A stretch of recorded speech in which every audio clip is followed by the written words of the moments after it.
you should come up here and do just a little bit of cocaine. The researchers found that people with a caffeine intake that high, whether it came from coffee, tea, or chocolate, or caffeinated energy drinks, and by the way, they're just flooding the market with these energy drinks now. Everywhere you look, super caffeine, had a 3 times higher tendency to hear voices and see things that were not there. Caffeine is a central nervous system stimulant. Of course it is. Of course it's dope. Of course it's drugs. But you know what? Just because everybody says it's okay and legal, Christians say it's okay for me to be on dope.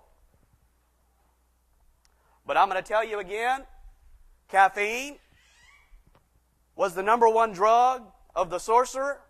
And when you look in modern times, Carl A. Roschke says Aleister Crowley, the arch Satanist of the 20th century, who fashioned himself the B666, had his own blinding revelations while high on coke. He commended it as a drug of choice for those who would plunge in the abyss of black magical mystery. What is Crowley saying? Crowley's saying, speed is what you want to open your mind to devils on. If you really want to get in contact with devils, do speed. So, because caffeine is a little speed, should we do a little bit of speed? In fact, the old Buddhists were high on caffeine. The old Buddha saying is the taste of Zen and the taste of tea are the same. What does he mean? He means the Buddha that says no thought, no think, no thing. The Buddha that said let your eyes roll back in your head and don't use your rational mind. Buddhism, which says you ought to get in a state to where you can't think, said tea is the best way to get in the no thinking state. You thought you could think on tea. That's only because you got high on tea and it made you think you were thinking.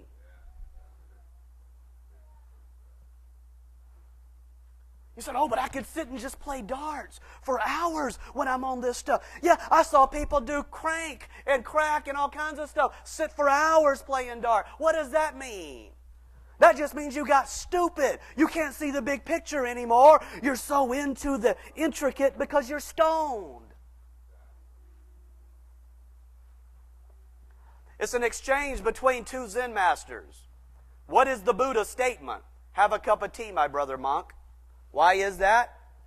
Because it opens you up to the meditative state, which is the opposite of what the Bible wants you to be. The Bible wants you to have a sound mind. The Bible wants you to be able to reason and circumspectly look all around, look at the small picture, look at the big picture. You need to be discerning. But I'm going to tell you, when you do drugs, you lose that panorama. You lose that circumspection. Here's a line from Coca-Cola with their caffeine in the 1960s. Zing! What a feeling.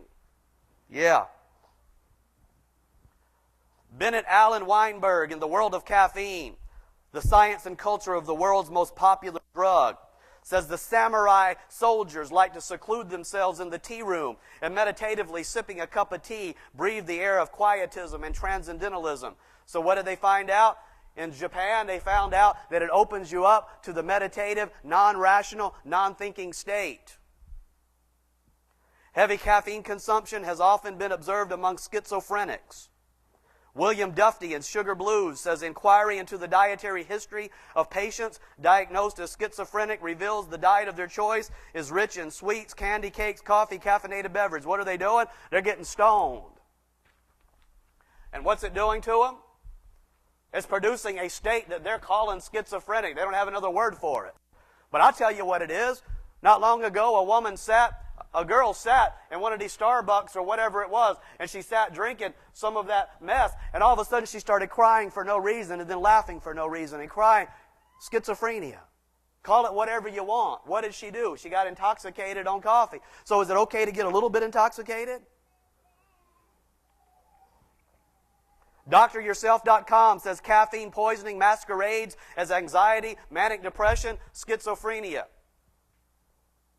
So you got people walking around with various states of these so-called psychological states.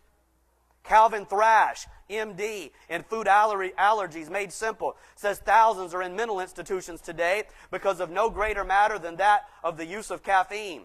Psychiatrists are now publishing articles indicating that there are numerous cases of depression and anxiety in mental institutions who need no other treatment than to be taken off caffeine. This is what's so evil. People are having trouble, and they really are hearing voices. They really are going up and down in their emotions. They really are crying and laughing and having all types of anxiety and depression, and they don't know what's wrong. So they go into these quack psychiatrists, and the psychiatrist, instead of saying, get off caffeine, says, let me give you some more dope. Let me give you some more drugs. What a sad state when all these people need to hear is get off your dope. I'll tell you what, the doctors, if you go to the doctor and you say, I've got this ailment, 9 times out of 10, are you on dope? Are you smoking cigarettes or doing coffee? Are you doing soda pop? Are you eating chocolate? Get off your drugs, then come back and we'll see if you're okay. Pastors in counseling meetings, I'm having this trouble. I'm having marriage problems. I'm having this. I'm having that. Go get off your dope and then come back and see whether or not your problem goes away. I tell you, that's what needs to happen in America today. You stop doing drugs and we'll see what happens with your lifestyle.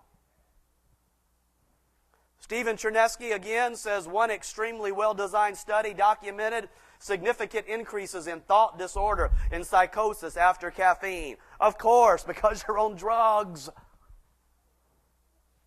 And I know that you want to basically in your mind say, how could this be? Everybody does it, but you got a Bible that says, be not as the other Gentiles. You got a Bible. And you ought to just look out here and realize the same people that are on this dope are the same people aborting babies. And they say it's just tissue. You want to look at the picture? You want to look at the sonogram and see it's got a heartbeat? Look at its little fingers. You want to see that this thing's alive? It's not just tissue. Amen. And what do? They can't think. You're going to follow these fools? You're going to let that crowd tell you what to put in your body?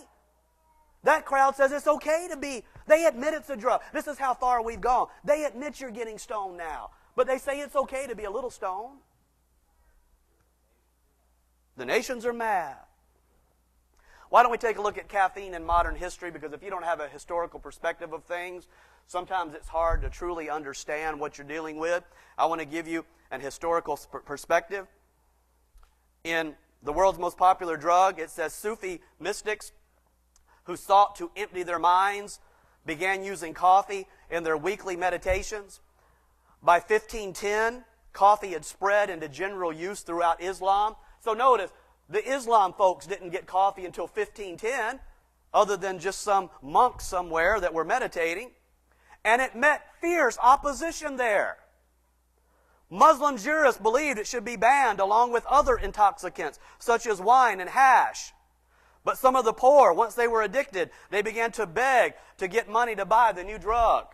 Mosques stood empty as multitudes of men filled coffee houses. That's what we're dealing with today. I'll show you this afternoon, Starbucks is the new church. Or churches aware that everybody's fleeing to the coffee house are turning the church into the coffee house. The same thing happened hundreds of years ago in Islam. As a result, it was again banned. Also, in 1633, it was banned with opium and tobacco, which they believed coffee use was provoking. They said the more these people drink caffeine, the more they want the harder drugs. Another Islamic writer of the time, Salibi, states drug addicts were willing to die for a cup of coffee. Morosini, a traveler in 1585, wrote of the Muslims, all these coffee drinkers are quite base, with very little industry. They spend their time sunk in idleness, drinking in public shops a black liquid they call coffee. What did Job say about them? He said the same thing. He said they're base people. They're idle people. They sit around. They drink their coffee, and they think they're accomplishing something. Another observer writes, they bring themselves in a slight degree into the same state of spirits which the opium eaters obtain from that drug. Tea, despite legends, is but a recent introduction to China. Somewhere around 500 years after Christ, the Chinese began drinking tea.